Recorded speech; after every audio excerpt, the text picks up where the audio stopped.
didn't pass the editing check, it's the No Class Podcast with your hosts, Eddie and Matt. Hey, Matt, how's it going? Fan-freaking-tastic. Now, How are you? We've been talking about bringing the energy level down for the podcast. Really try and lure everyone to sleep with this one. Go to sleep. Okay. And good night. Close your big stupid eye. Anyway.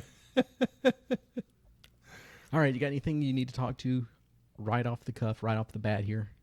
Well, we are so, I think I can say we are so very pumped, primed, and ready for some NTRPG.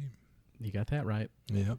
Which is coming up really Not even a week now. Not even a week, yeah. We'll be rolling down the road. We will have arrived. We'll be there. The Riven. We will have riven. Anyway, Rivendell. No, yeah, we'll be there this time next week in the Hearths and Hearts, buoyed by the spirits of our comrades in gaming. Yep. And we don't want to bring down the room too much, so Nope. let's just Yeah. briefly say, Yeah. get well soon, Doug. Yeah, Doug. Much love, much respect, bud. And it will be difficult to enjoy NTRPG without you there in person, Absolutely. but we know you would want us to, so we Yeah. will do our best. Yeah, I believe Doug's that kind of guy who's like, he would want us to be just having a revel and having a great time in his stead. He seems like the guy that would kind of want the Irish wake. Yeah, or like I was thinking, I'm from Louisiana, where they go, they'll do a whole big, swinging jazz band, whatever. Yeah, I'm a lot more biblical.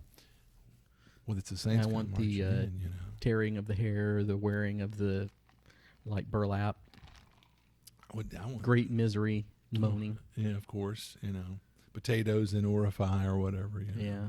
Hopefully, Matt going around smacking himself with a board in penance at my loss. There aren't enough boards or enough time. There really wouldn't be for a tragedy of that scale. So that's like we've often said. I'm like, if anything ever happened to Matt, I don't think I'd even want to do the con anymore. And Matt says, if something happened to you, we'd name the con after you. It'll be the Memorial Long Con. Yeah, exactly. So we have some differences of opinions sometimes. Absolutely. And we'll take his ashes and have them forged into dice. Which will only roll ones. Probably, I would think that'll extremely be disrespectful. Even from beyond the grave, you would still taunt and I would harass. rather be shot out of a cannon like Hunter S. Thompson. Sounds good. Why wouldn't you? Yeah, or if you want, we can do like the Viking, set the boat on fire. We'll put all your gaming paraphernalia and transformers around you and just set on fire and push you out in the lake. That would be quite the eco disaster. All that molten plastic. And your, charred remains would be a pollutant of the worst magnitude. Well, that might actually heal the whole thing. Might purify the waters of Lake Minnetonka. Uh-huh. Wow, that's a Prince reference. Holy crap. Yeah, you're welcome. Yeah. All right. We got that out of our system. And then we've actually had someone today ask me about Long Con November. I know it's hard to believe I'm mentioning Long Con at the beginning of one of our podcasts. Mm-hmm. But I'm super jazzed for our favorite NTRPG. con. Yeah. I'm already getting excited for November as well. Well, we'll beat this dead horse yet again, but if it wasn't for NTRPG, think about all the things that we wouldn't be doing. There wouldn't be no podcast. Nope. We wouldn't have our little long con. Nope. So I mean, you can lay the blame right at Doug and Mike and Gary's feet. Yep. But a quick shout out to Gary. God bless Gary. He is just a top-notch, A-class individual. Who is this Gary? Yeah, exactly. Who he is the backbone, the man behind the scenes pulling the levers. Whenever anybody asks that question, they should just get stricken. Slapped across the face. Smacked. Yeah. Smacked down. So grab the biggest gaming book you can, the DCC book, and just smash him in the face. Or in the face. Huh? Or in the throat. I like that, yeah. But anyway, enough about that. So Long con. Long con. Yeah. Somebody asked you about it. Yeah, and just And you told them we weren't having And I it. said, nope. And they were None of your like, business. it's like, when it's going to happen? I said, well, if you were paying attention to Facebook, you had just posted that like probably right after NTRPG.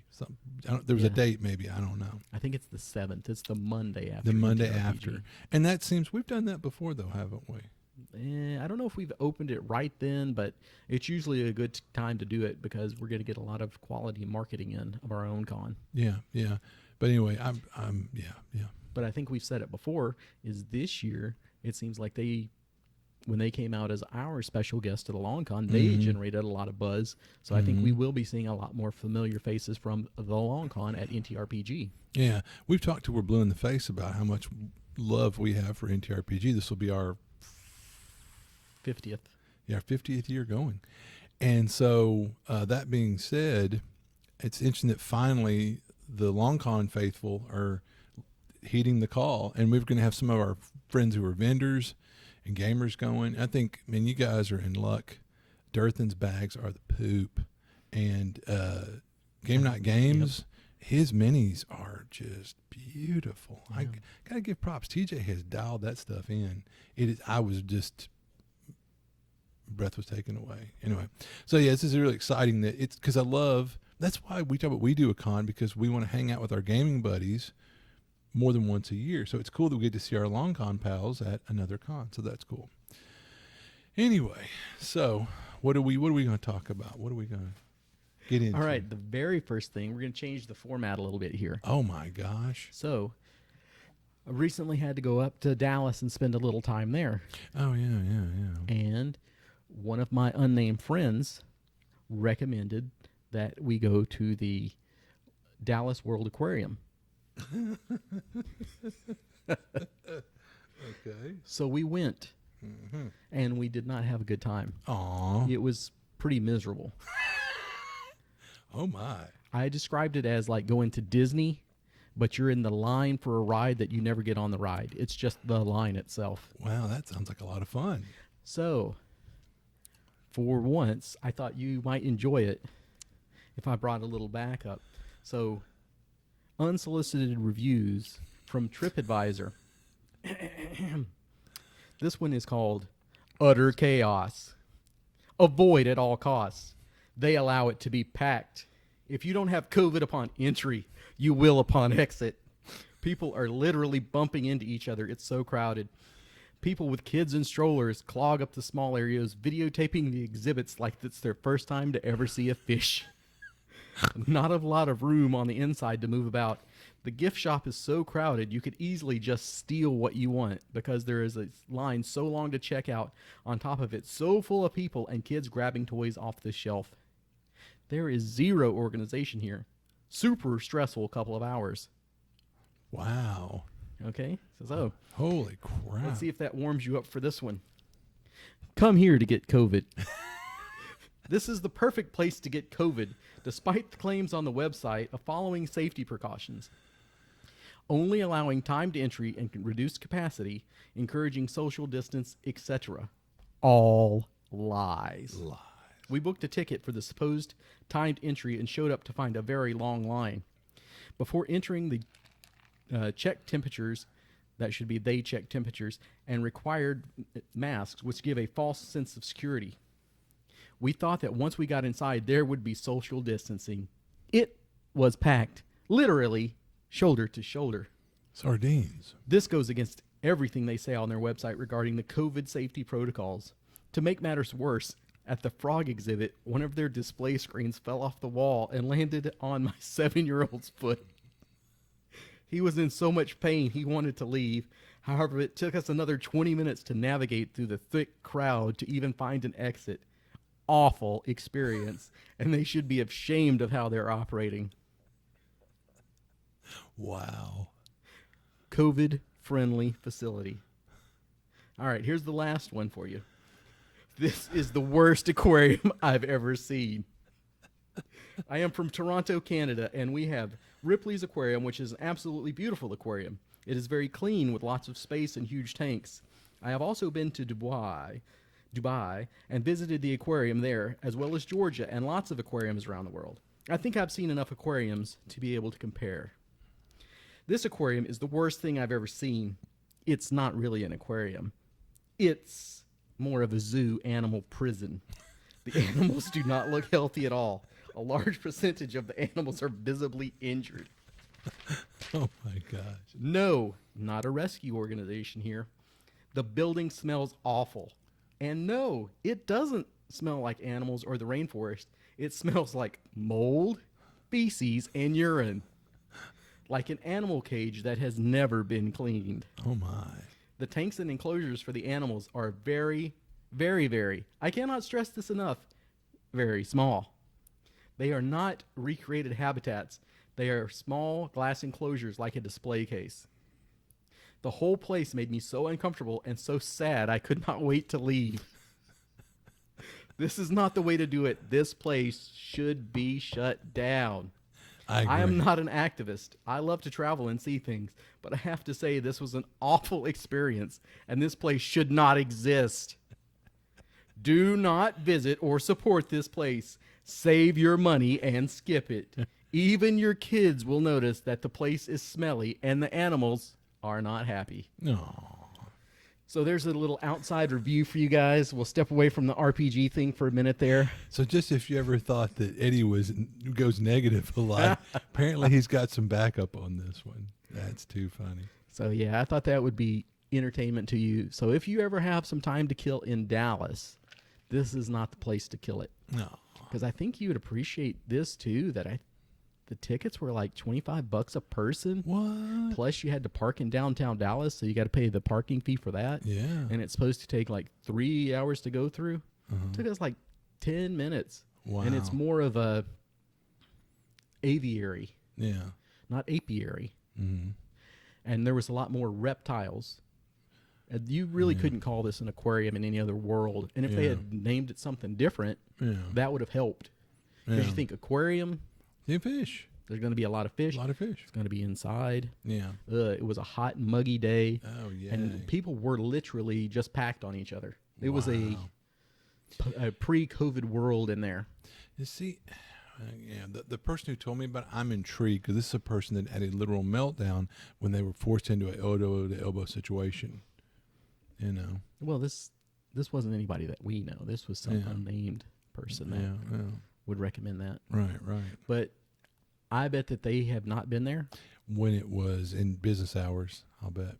And probably should not recommend it in the future. Mm. No blame. I'm just saying, be forewarned. If you tell somebody, hey, go check that place out, they might punch you in the face when you get back. Yeah. But we had the time to kill. Mm-hmm. So even then, it was like, well, it's something, but not recommended. But I can recommend Common Grounds Gaming. Uh-huh. We went and checked that out. That was really cool. They're right next to, I think it was Ajax Comics. Oh, cool. I bet it's Apex Comics. I'll bet. And how was Apex? Really great. And they're right next to each other. So I was like, is this part of the game store? And they're like, no, this part's the comic. And then the next part is the separate game shop. But it's good geek culture synergy. Yeah, I was just going to... It could be a one-stop shopping if they had a Little Caesars there or something like that too. Well, that was like I said, when I went to Austin a while back, there was one little shopping center that had 3 or 4 shops, but they were all geek nerd centric. So I thought that was brilliant. It's just brilliant. One-stop shopping for your nerdly needs. Yeah, if you're getting them to come to that strip mall anyway, you might as well try and stack the deck and have it all there. Yeah. So, well, good. Well, good that there was some pleasant experiences from Dallas. Yeah. So I can recommend that. It's a good place to go and check out, but they have really no space to play. Mm-hmm. So they're just jam-packed with merchandise. So good place to go and shop, check out all the cool stuff. But I don't know. They may have some magic going on there, but even that, really kind of packed. Well, and see, like right now, a lot of shops like our beloved Geek World isn't open for gaming, but you can shop. That's a good point. Since this kind of happened a little bit back now with this later podcast, they were only allowing 12 people in at a time. So it was completely different from Dallas World Aquarium, where they were just shoving you in, kind of like you see the subways in Tokyo, where they have the guys to squeeze on a few more people. Wow. That's how the Dallas... even if you had any of that kind of claustrophobia or you just don't want to be in a crowd, this was the place to set it off. You're like, wow. And I can't remember what we were talking about before, where it was like, it just felt weird in the time of the COVID. Mm-hmm. In the time of the COVID.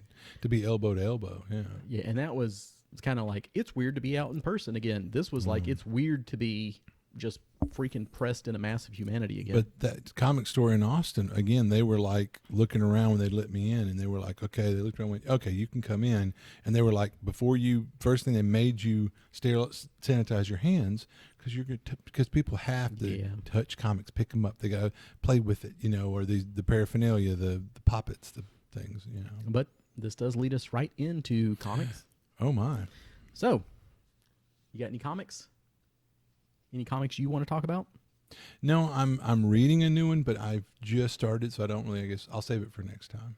Okay.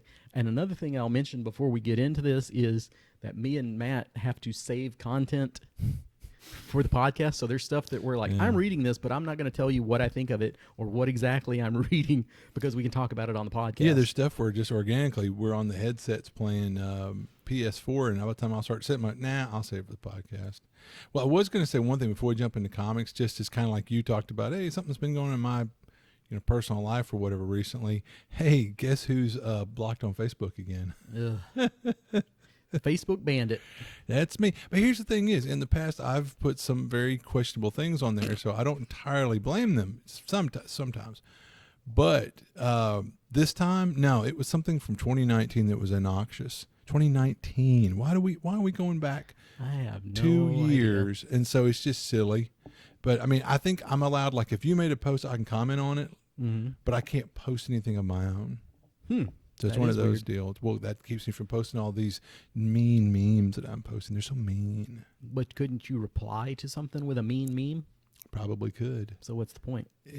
Again, Facebook is idiotic, but anyway. And the other thing is, the main way that you spread disinformation is this podcast. Yeah, duh, if they only knew. They need to shut this down. Duh, please. Anyways, I just start amusing aside, or just also the edification of friends that might be like, you're probably going to be like, we won't see anything. I haven't seen anything from Matt lately. Yeah, well, there's a reason for that. So anyway. There's a reason. All right, carry on, sir. So comics. Comic books. Apparently what is in fashion right now is evil Superman. Oh, my. Because you think about The Boys, where you have Homelander. You think about, spoiler alert. Anyway. Oh, good. But That's really good. Just started. And then there is Irredeemable, which again is kind of that evil Superman. It is Mark Quaid's 37-issue tale of an evil Superman. It's pretty good. It drags in a few places, but overall highly recommended. It has a sister comic, Incorruptible, which is the story of said evil Superman's only physical rival villain who turns good. As this Superman goes evil, that gives him sort of the crisis of conscience. So he's like, no, if this guy's so bad, then I have to be good. I guess it kind of shakes him to his core and snaps him out of that. The sister comic is not anywhere near as good or interesting, in my humble opinion. I didn't read that much of that, but I did read the whole run of Irredeemable. The other one is Incorruptible, with his, I don't know, this was kind of, I don't know, so cheesy that this bad guy had to be so bad he broke every rule. So his sidekick is a young teenage girl named Jailbait. Yeah, so many groans. Yeah. Anyway, this is the same author that wrote DC's acclaimed Kingdom Come and also Empire. Kingdom Come is rightfully highly rated.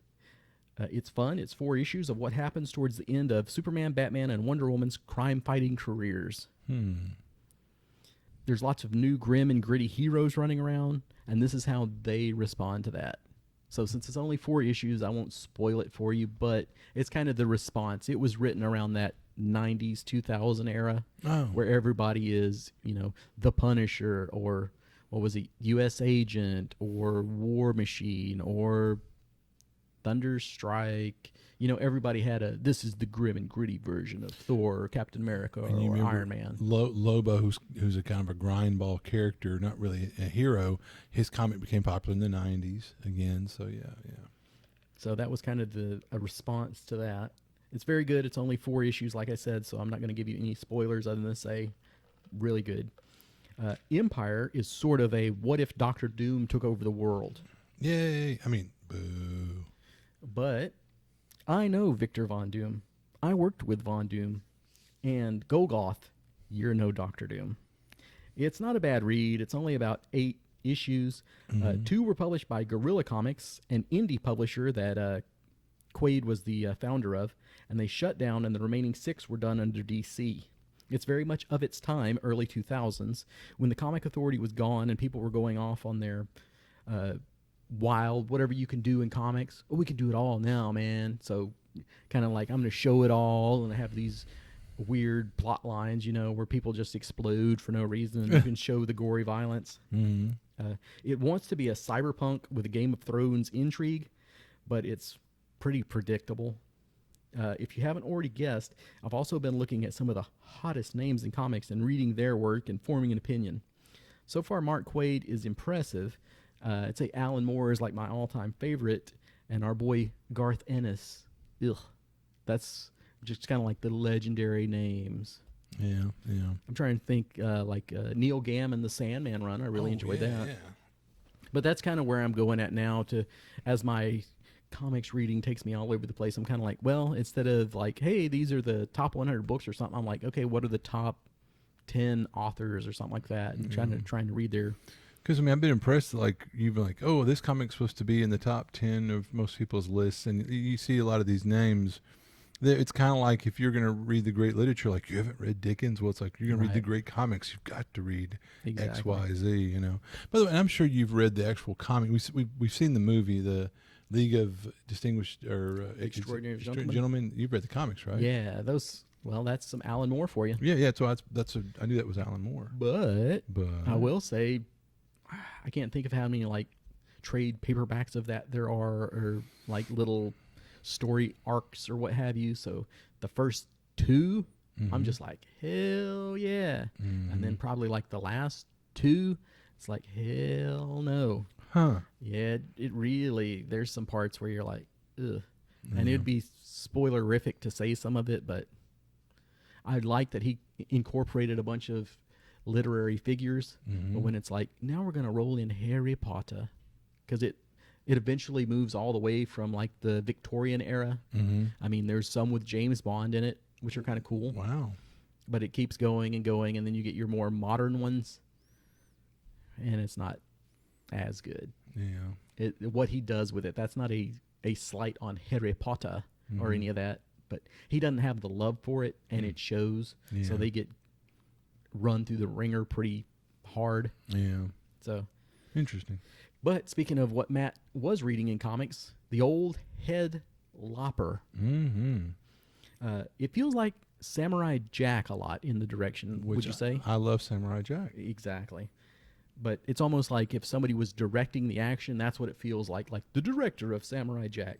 The cinematography. Gennady Tartakovsky, Yeah, how he does the action in that. The art is kind of Hellboy-esque, say? Yeah, which I told you, I love that kind of artwork. It's not too polished. And that's where me and you differ, because I guess I'm more like the photorealistic guy or something like which that. Which is fine. Everyone's entitled to their opinion, But you tend to go off to more like, I can't think of, what was it like? Was it Hot Rod Magazine or whatever? Like, did you ever see that show Super Jail? Oh, yeah, Super Jail. I hate that art. Really? Yeah. Yeah, interesting. I'll never know if that show's any good or not, just because I hate that art style so much. And I want to say it was Hot Rod or something like that had that their magazine had that type of art.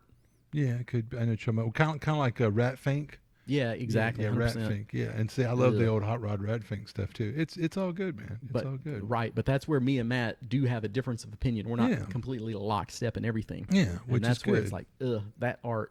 Yeah. So I don't like the rough art as much. I don't know why. And that's fine. You were going somewhere. Even with that it took me a bit to get into the art, and it's not as bad as like Super Jail and all that. It's more Hellboy. I won't say it's not like Super Jail. It's a better description. It's more like Hellboy. So I don't hate that art, but it's not my favorite where it's like, oh my God, you've got me off the bat on the art. On the art, yeah. So he actually had to suck me in with the story, and he did. Yeah, aren't those really just great stories?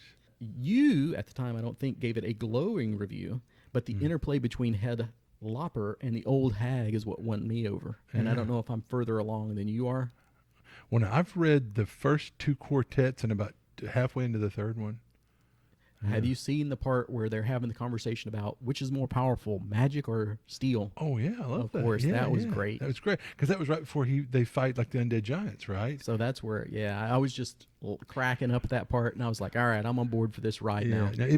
So so the artwork might not be your cup of tea. You either like it or hate it, but still the the writing's really good, and the interplay between the characters and it's really good. And I put it this way: if you like fantasy gaming or something, after reading that first quartet, I'm like, man, I want to go run a Black Hat campaign of this like right now, Yeah. or DCC or whatever. It's just it really got my fantasy medieval role-playing juices flowing. Because I don't know if I didn't talk this up, but there's, even though I said it's kind of medieval and he's supposed to be a Viking, there's definitely fantasy elements like we just mentioned. Giant undead, and I love in the first 2 pages of the first book he's fighting some sort of aquatic kraken giant thing, and true to his name, he lops its head off. That's what he does. His name is no exaggeration or lie or whatever you want to say. Yeah, and I mean, you'd figure it it gets old, but it really doesn't. Well, I'm trying to think if he has faced anything yet that does not have a head. It was not decapitated, whatever. Yeah. Well, I mean, some creature that just does not have a head. Yeah, some amorphous being. I've thought, man, I can't remember, but because if he does, he'll be out of luck. Here's the one I find though. If you and me are on the same page, the deeper I got into it, the more I'm like, okay, what's the deal with him and this head? Because I want to know the story about why is he cursed? Is he compelled? Why does he carry this head around that's constantly aggravating and agitating? And like you said, but there's got to be a good reason that he puts up with it. Yeah. So that's what it's like. One that kept me reading as long as it did was that I'm like, well, they're going to show me. They're going to tell us. Like, it'd be funny if that's at the end, if they do like Lost or something, he never tells you the why of how he's carrying this still talking decapitated blue witch's head around. She's like a troll witch, like a hag, like an anise or something. Anyway, yeah. So you enjoyed it, good. So because I know that you and I've had some, like, I'll go, you should check this out, and you'd be like, it stunk, So I'm glad you liked it, Yeah. So if you like fantasy gaming, which you probably do if you're listening to this, and Hellboy and or Samurai Jack, those are some good, I think, keywords to get you on. But I would say even if you didn't like some of those things, it's like back in the day, someone told me, "Hey, you should go watch Firefly," and I'm like, "What's it about?" Well, like it's basically like a space opera, and I'm like, "Meh." It's kind of like a western. I went, "Meh," but man, I love Firefly. It's the best thing since sliced bread. But I'm not.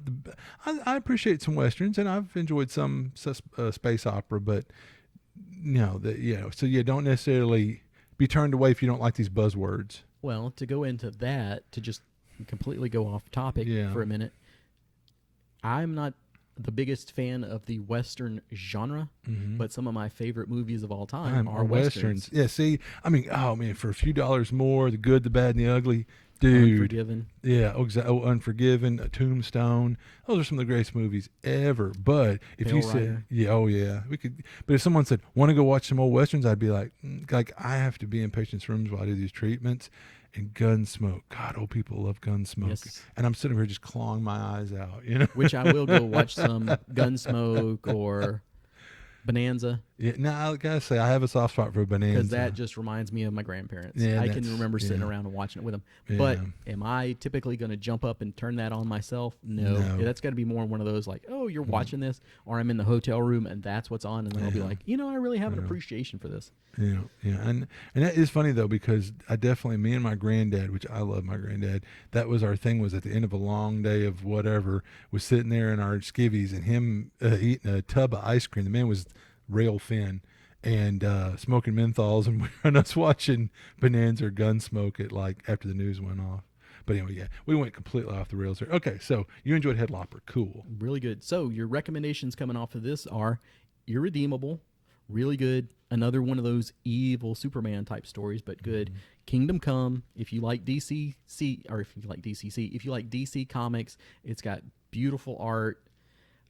It's got a great story. It's only 4 issues long, so definitely check that out. And again, Head Lopper, not Lobber. That would be the guy that throws the heads. Yeah, or Cindy Lauper. All right, you got anything for TV? TV. Oh TV my. shows. TV. So, showing that I get behind on stuff definitely these days. Mature audiences, not even. That's the little warning you get before Rick and Morty or Solar Opposites. Okay. Nothing really mature about those. You going into Solar Opposites? Well, actually, and Rick and Morty, because those okay. kind of dovetail. Because Justin Roiland is involved with both of those, but Harmon is not involved with Solar Opposites that I'm aware of. So I never really knew to appreciate Rick and Morty for this fact. But going to watch Solar Opposites, Harmon, and maybe correct me if I'm wrong, but if it was there, it couldn't have been that overt because I don't remember it. But like religion bashing or political stuff, it's not really there. And just it goes, or if it is, it's not in your face. You know what I mean? I bet somebody's going to pull up an example to where you're like, oh yeah, but I will give you this point for the moment. Yeah, okay. But that was like, and I will say where you're going, that Solar Opposites is more so. Oh yeah, it's very overt. And I mean, you know what? That's good, that's bad, whatever. But it's kind of like I remember a great comic once talked about people that like kind of go for the cheap shot political jokes. Usually if you look, that's not your most talented comics or one in their latter years when their skills kind of waning. That's like that low hanging fruit. It's just easy. You know what I mean? And if you need that quick, easy kind of joke or whatever. But anyway, ultimately I say I appreciate Rick and Morty. And so I'm finally getting around to watching the most recent season, and somebody had told me about the first 3 or 4 stank. Oh, Rick and Morty? Yeah. Okay. And basically, I kind of concur. I really watched those first few that I think they had done a bifurcated, like the bifurcated season or something.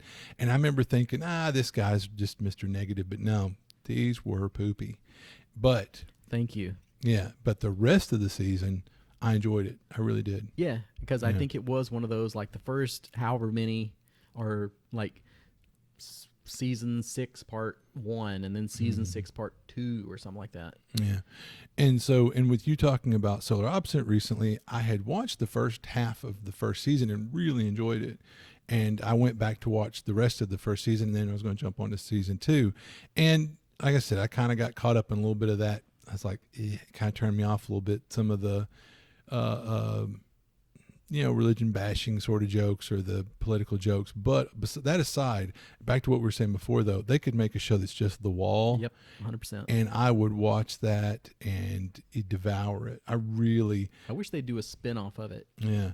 And I don't want to ruin it for anybody, but like the guy who was the protagonist in The Wall. But you know what I'm talking about. Yeah. Spoilers. No, I wouldn't. I'm not spoiling, but I'm telling you, that when that happened, I was like, son of, anyway. Okay. So that's TV. Is that all you got? Because I got a couple. No, go ahead. I think that's kind of it. So I guess since you're kind of talking about low-hanging fruit right now, have you seen that there is the, MODOK show? On Hulu. Yeah. So have you seen that it is a thing? Yeah. And why wouldn't it be with all the other Marvel stuff? But well. I think it's also on like Disney Plus or one of those two. But which actually owns Marvel. I think Hulu has all of the shows right now, and Disney is doing it a week at a time. Oh. So I'm going to give that the golden thumbs down. That was the worst piece of crap that I've seen in a long time. I didn't make it through the first episode. Wow. I think it was a 30-minute episode, and I got about 15 minutes in, and I said, no, we're done. So can you give us particulars? I mean, we could definitely say, you know what, if anybody's watched what you recommended and they like the sort of things you like, they might just go, if Eddie says it's bad, it's bad. But some people would go, well, tell me why it's bad. It's the most predictable jokes. It's the most try hard. It's the most lulls random what line would go here. It's just so cheap and stupid. Wow. And I hate it so much. Yeah, it sounds like it. Tell them how you really feel. If you watch some of the like absolute worst of Family Guy, that's what you're getting. And then probably even worse than that. Okay, yeah, that's bad. So, yeah, it's going to be like the gross out gag or just... and what does this have to do with MODOK? Because it's almost like The Office... where he's Michael Scott or something, where it's like, LOL, look at our dumb fathead boss. Yeah. You're going to giggle when I tell you about this, I bet. But in the very opening, he's fighting Iron Man, and he steals Iron Man's boot. So then he celebrates that like a victory, even though they completely got their butts kicked. Mm-hmm. And I see you getting ready. You're like, that sounds hilarious. No, I'm just grinning ear to ear, but go ahead. So I give him that premise is amusing. yes. That premise is amusing. And You're grinning too, talking about it. because of the stupidity. And because yeah. I know that somebody will be like, that does sound kind of funny. Uh-huh. So he kicks his wife out of bed so that he can sleep with the Iron Man boot. Okay. Hilarious. Yeah.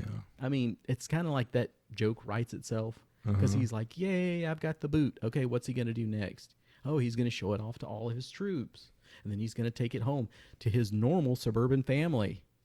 A big and show it floating off to head them. has a normal suburban family. Yeah, one kid looks like the mom, normal. The other kid, I think it's the daughter. I mean, I watched this for 15 minutes. Mm-hmm.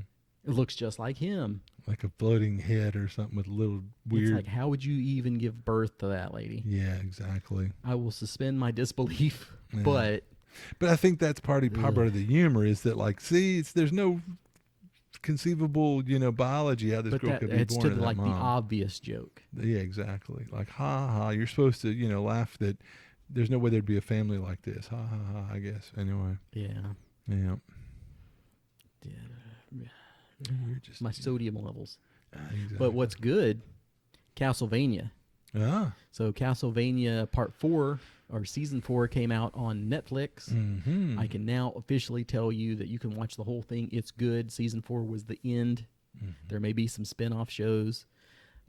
It seems like if you have watched it up to this point, you've probably already watched the whole thing now before this came out. But if you watch the first 3 seasons, everything that happens in the 3rd season pretty much seems like it gets thrown out the window in Season 4. Wow. And yet it's still really good.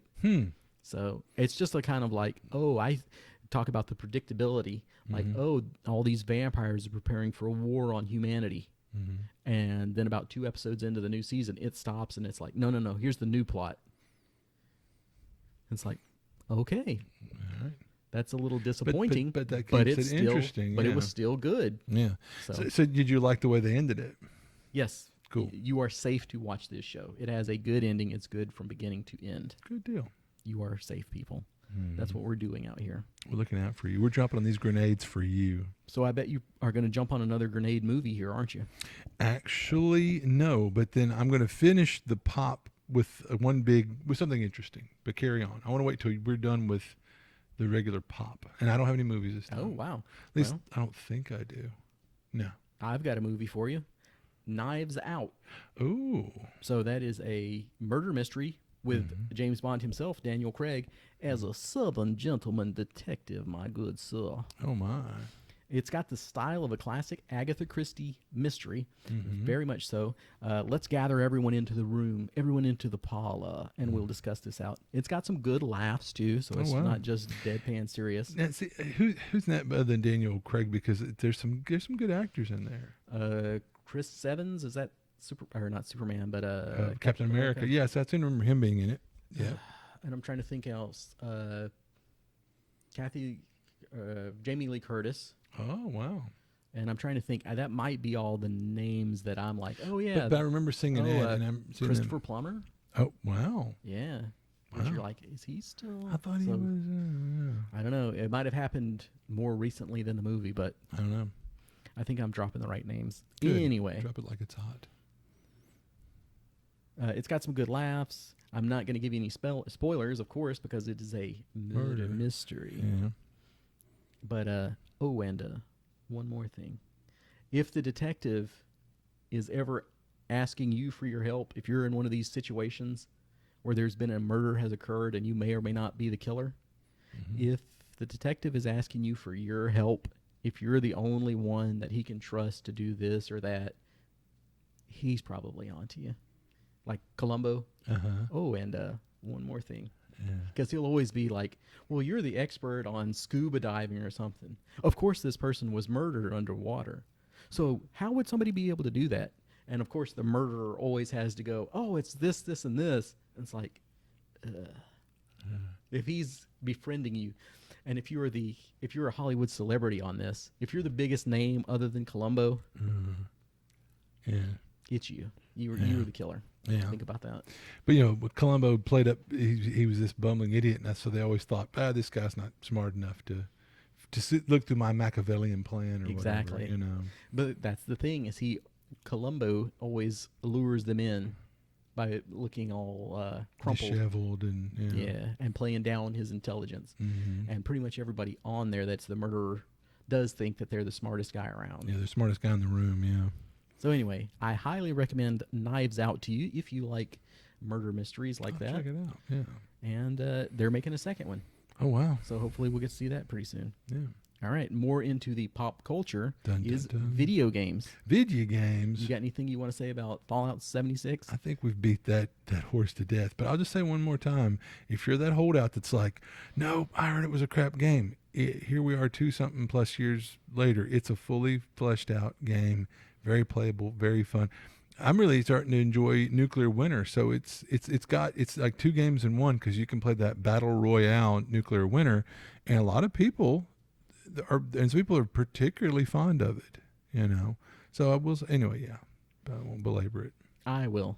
Because speaking of Nuclear Winter, Uh-huh. they have their little daily quests just in general for the game. So one of them the other day in Nuclear Winter was to kill another player. Mm-hmm. So we have not really sharpened our skills in the PvP arena. Yeah. So that's the almost impossible one for us. Yeah. So I was holed up in my usual area. Mm-hmm. Yeah, we're not going to tell you what it is. Exactly. Somebody comes running in the door. Uh-huh. I blast them. Uh-huh. We die at the same time. I'm like, I don't care. I, quote unquote, killed them. I'm going to get credit for this. Nope. Their teammate runs up just in the nick of time and saves them. Wow. So I had to do it again, but yes, indeed, I was able to finally get somebody and get that good deal. Daily deal. dirty deed done. Yeah.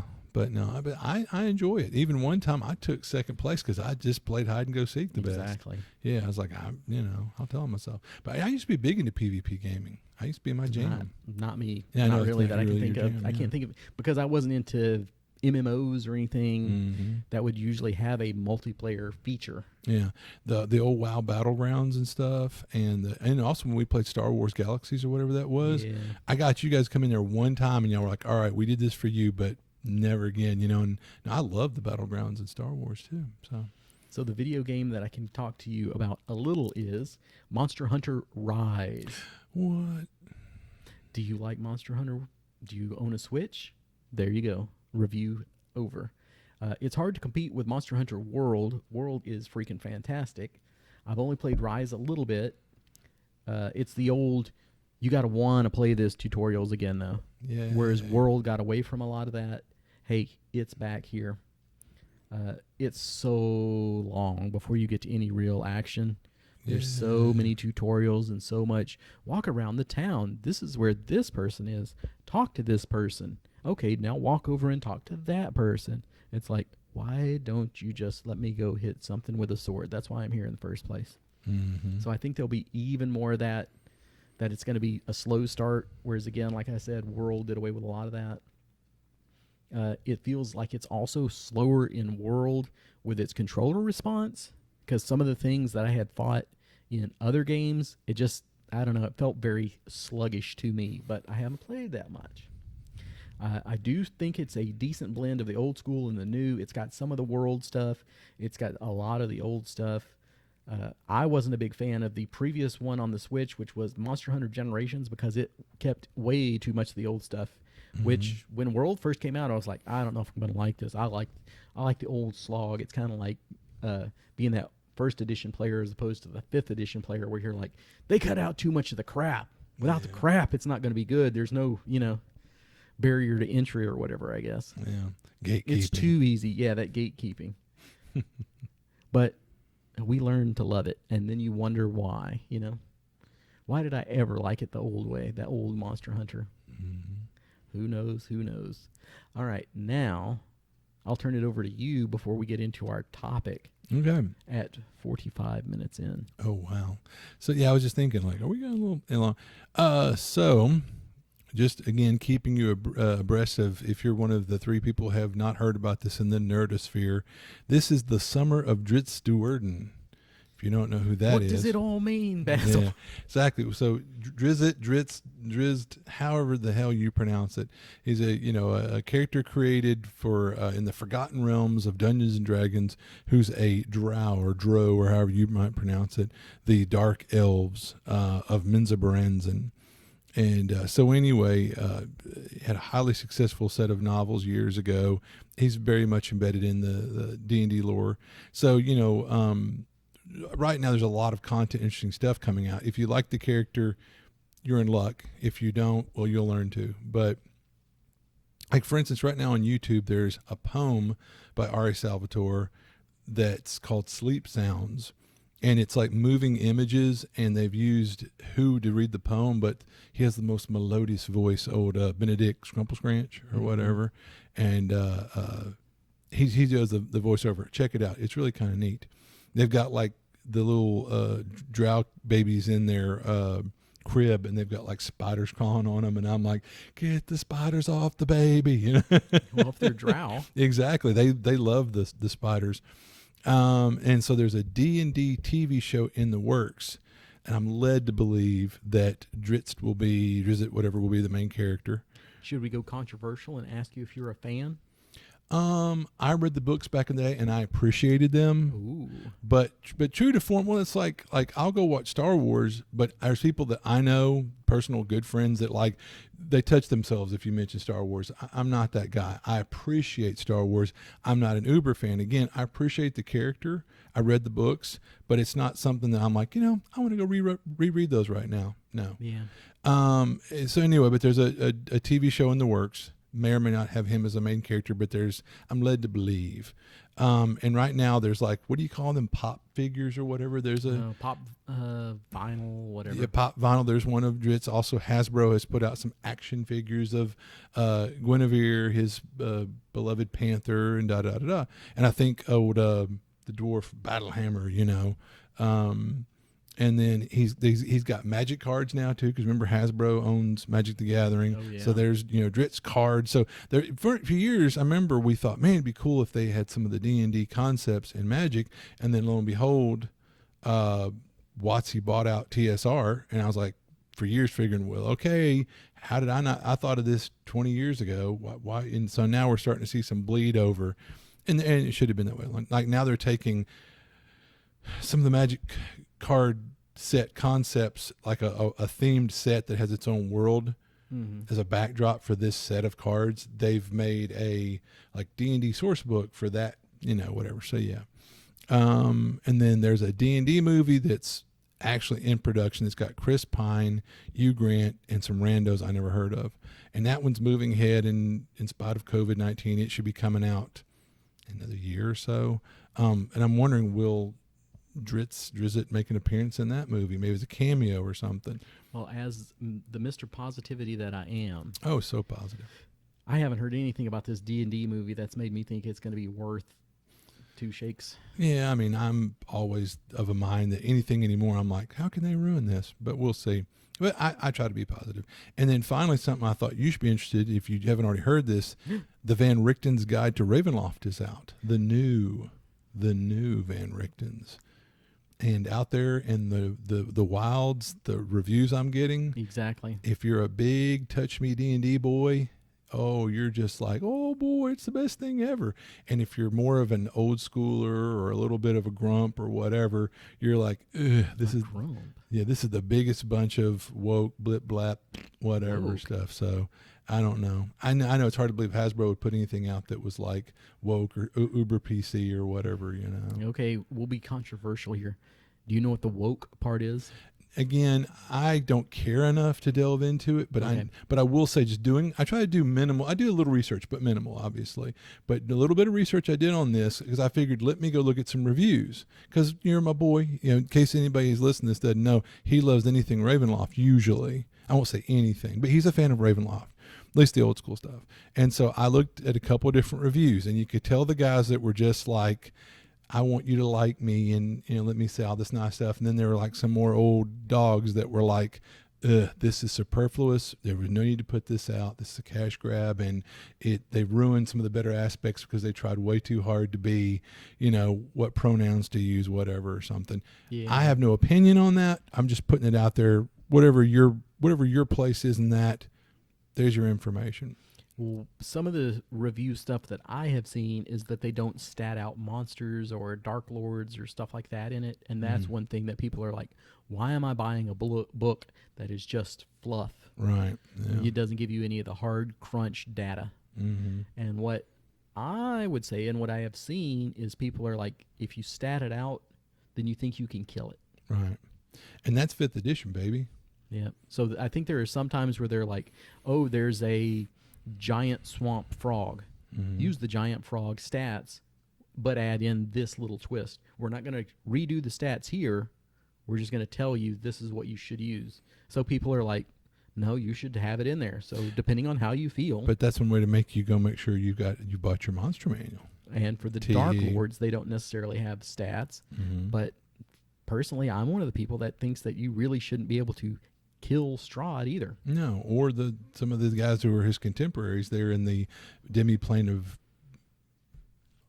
you can defeat grim him, and gritty, but he will be back. He's eternal. He's always coming back. He's the evil that you can't put down permanently. Kind of like Dracula in Castlevania. Yeah. You can stop him for a while, but he'll be back, and somebody's going to have to do it again. Mm-hmm, mm-hmm. Which I like that. There should be some things that just simply, no. I mean, they're a force of nature of sorts. You can, play, stymie their plans, but so anyway, and like I said, there's one review I could tell that was kind of that middle ground, and he had some good things to say about it, but he said that really for him, I want to think he said only about a third of the book was usable. He said, now that third he loved, but he said really it was only about a third of the book that was useful to him, he felt like personally. So I'm not a D&D fanboy. Mm-hmm. I don't have to have every book that comes out. Mm-hmm. I don't have to love everything they do, but like you said, I am a Ravenloft fan. Oh, absolutely. So I don't know if I'm going to get it or not. Yeah. It would have been a automatic, I'm definitely going to get this. But some of the reviews, I'm like, I don't know. Yeah, exactly. Sometimes I just throw the money at it so you get more Ravenloft stuff. So you had heard about it. You're aware of it. I should hope so. I mean, being who you are, and you love Ravenloft. So. But if it's just a book of fluff, then why do I need it? Yeah. I have pretty much a complete collection. There's a few dribs and drabs here that I need, but I mean, I've got 95% of the Ravenloft stuff that ever came out. And you know all the lore. You could be a Ravenloft historian yourself, probably. And I could go back and read my 2nd edition books. If there's no stats, if it's only fluff, why not use the fluff that I love, my lovable fluff? Mm-hmm. Mm-hmm. If it is changed up, because I know there is some stuff like we can't use Gypsy anymore. So, I don't know. Yeah. Anyway, so that's that. Any other controversy you want to stir before we get into our topic? Absolutely not.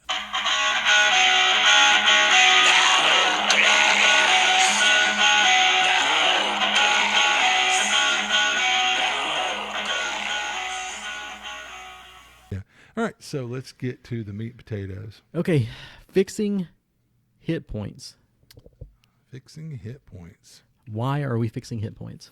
And that's great. So how to fix the yawn, bored, non-scary hit point system. Why change it? Do you need to change it? What's deficient about it? Nothing. Okay, great. The easiest topic ever. We're done. Oh, all right. Yeah. Well, thanks, folks. Join us next time. No, seriously. Yeah, cereal. Yeah, super serial? Why are we fixing this? Well, okay, so first of all, what do hit points mean?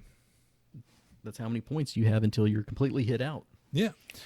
Till the end of the podcast. So it's funny that I was on Reddit and some guy's talking about, I hate hit points. And then he was talking about, I'm going to change it. And to him, it wasn't really changing how hit points work, but sort of changing how they're expressed. And the idea was he starts talking about, I think it's like through a combination of luck and skill, you evade all the blows. And then that last hit point is when you've finally been run through. And before I could even type the sentence in, another old grognard had said, that's pretty much how hit points are explained in 1st edition and the box set D&D anyway. I mean, but and maybe that's not how they're described nowadays, but that was pretty much, the idea was, it wasn't necessarily nicks and cuts. It was just, that was you evading and getting combat fatigue or anyway. Yeah, the wearing down. Yeah. So there could be one thing right there. If you're just like that guy, like, I don't like the way hit points are explained. Well, yeah, you can change it up and to whatever you want if you're the game master and your players agree with it. And there are systems where you pretty much only get one hit. Yeah. Well, and that's what I was going to say. If you don't like how D&D does hit points, there are other games that have some really interesting systems, how they do combat damage or whatever. And we could mention those, maybe just touch on a few.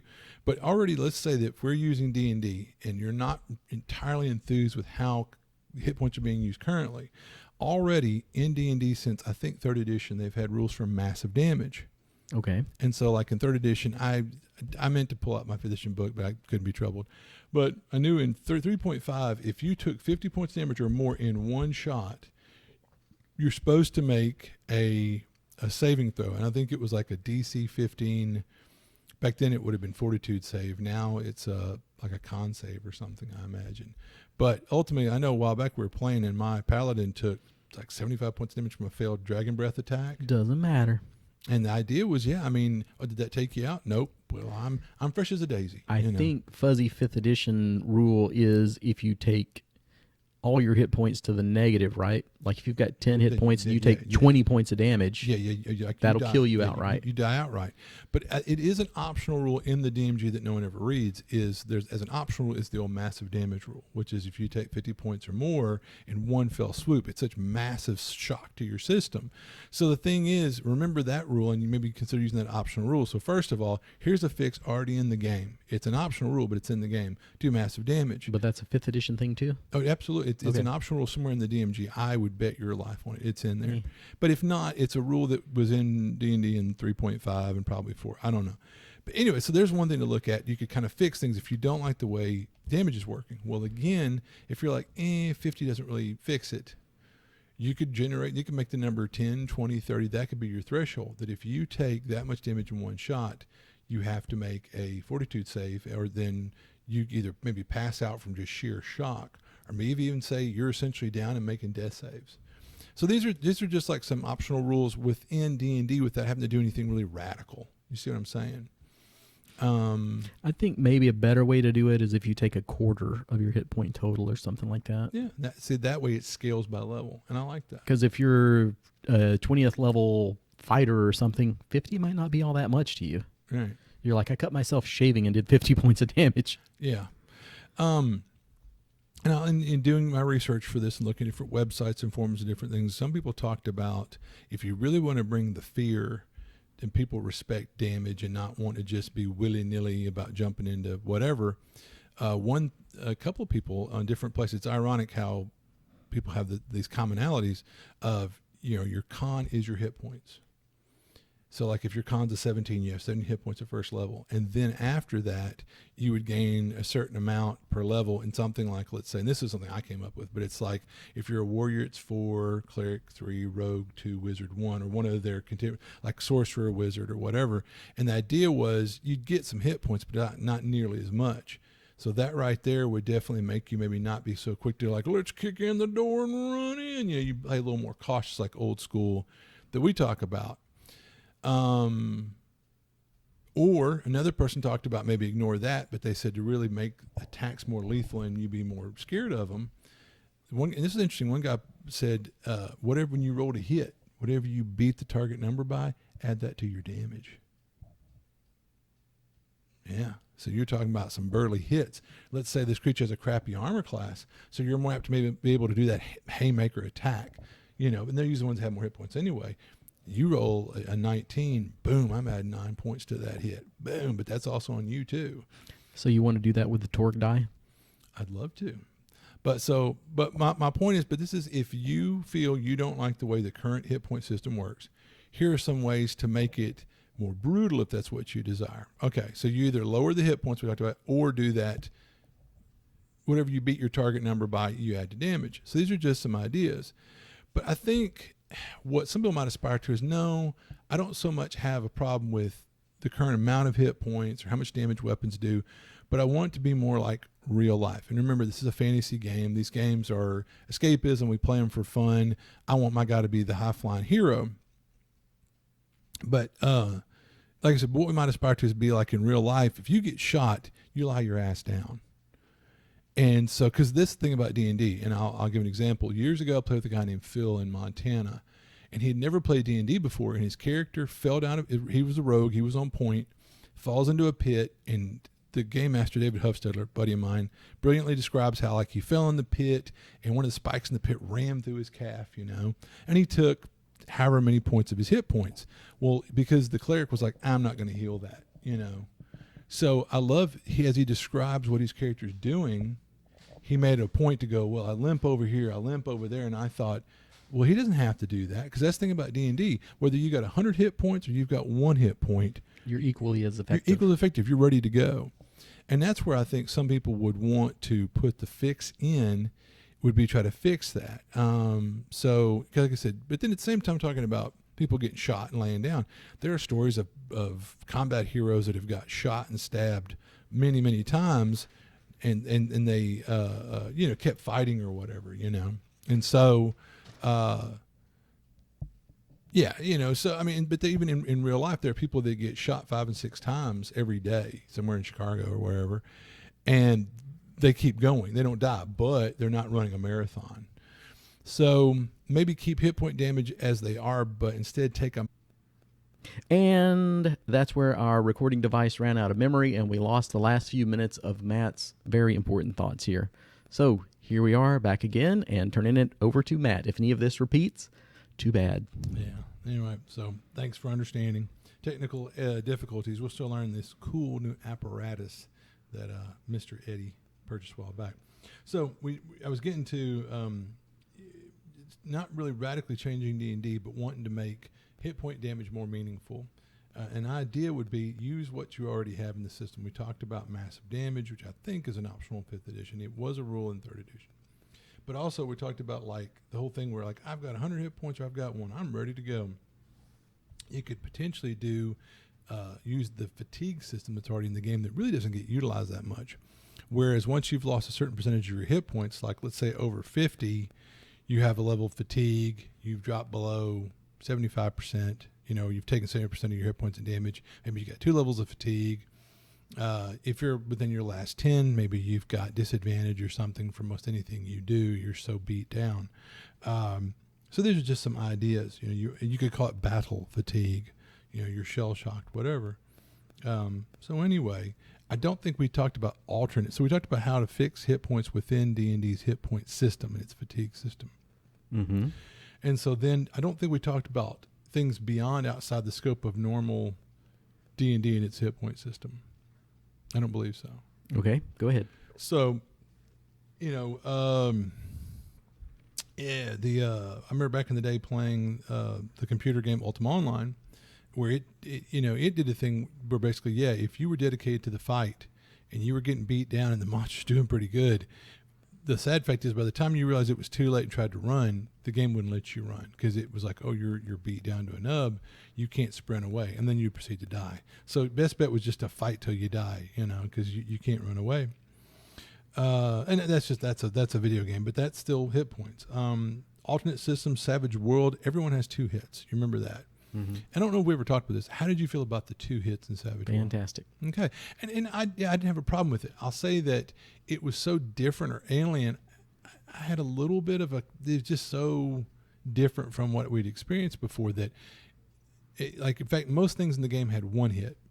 Players had 2 hits. If you took this one Big feat boss or thing, whatever, you could have a 3rd hit because you're so tough or burly. Bosses had 2, and I think maybe like if it was a dragon or something, maybe it might have 3.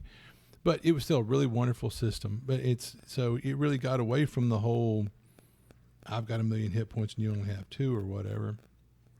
Harnmaster has a system with injuries that accumulate along with fatigue and blood loss. And basically you're making tests against your endurance, charisma, or not your constitution. Well, I think because that Harn's cool like that is they'll take a number of stats and they'll combine them into a take endurance, stamina, and your willpower, because that's like your grit to keep going, and then average those 3, and that's your stamina score, or your combat stamina. and then you would have to try to roll under that, but you're going to get penalties to roll based off how many levels of fatigue and injury you have, blah, blah, blah, to see if you pass out. There's those crazy times you choke out a bad roll and all you have is maybe a couple minor injuries, or you get that one big hit, but you roll well and you keep going. I mean, so it was interesting. I enjoyed it, but I could see where sometimes it would get crazy and bogged down. Hit locations have an instant fatality chance, blood loss, injuries apply, penalties to actions. Harnmaster has infection as well, and that was a whole other thing. And that's when you get into verisimilitude's great, but these are fantasy games, and is that going to be fun for the players? Because I mean, there's something to be said for verisimilitude, but sometimes you don't want that much verisimilitude. See, you can't hear this, but Eddie's shaking his head with a disgusted look on his face. This is also the guy that does not like keeping minutia in games. It's just something that just grades. That goes to my point of, does it add to the fun? Is this adding in fun to count all these beans? Not usually. Not exactly. For me. And that's what I've said with the games in more recent years. Back in the day, it was so much crunch, but it got to where if you're going to layer in a new rule, here's the litmus test. The extra work that it's gone to require, is it going to be worth it? I mean, is it going to be fun?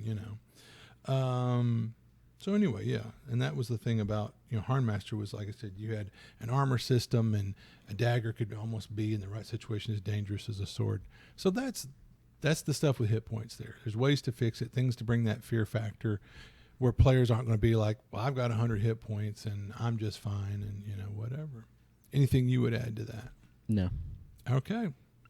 We're just adding a little tagline onto this one and closing it out. Yeah, I mean, there wasn't much more to add. If we had no, we were just about there. Yeah.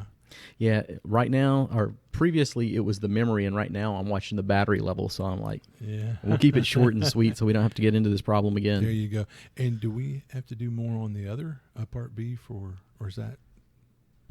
I think that one's pretty much done. Okay. So these part Bs are not the new normal. Mm-hmm. This is just, the first one was the memory ran out, and then the second one, I ended up trying to pause it, and I stopped the recording, so it became 2 different files. Oops. And then it was 4 different tracks. Oh my. And trying to edit those together and keep them in sync was the problem. Yeah. So it was me and Matt talking about 30 seconds apart from each other like normal. Wow. And so just one thing, like I said, I knew I'd forget some people from NTRPG Con. So it's weird. We're recording this way after NTRPG, where we originally recorded it before. But anyway, it was great to spend a lot of time with Kelly. That's one person I didn't mention, that he and I hung out a lot. And I felt bad for leaving him out of the last time we talked. So I'd be impressed if you actually did leave him out. I think you mentioned him. I probably did, but just in case. You're a cool dude, Kelly, if we forgot. Yeah, Kelly, man, you're awesome. All right. And we missed Beam and Mike and them. Yep. Anyway, all right. Well, thanks for listening, everybody, and your patience. All right. I can tell by the clock on the wall that we're really out of hit points on this one. Oh. So, yeah.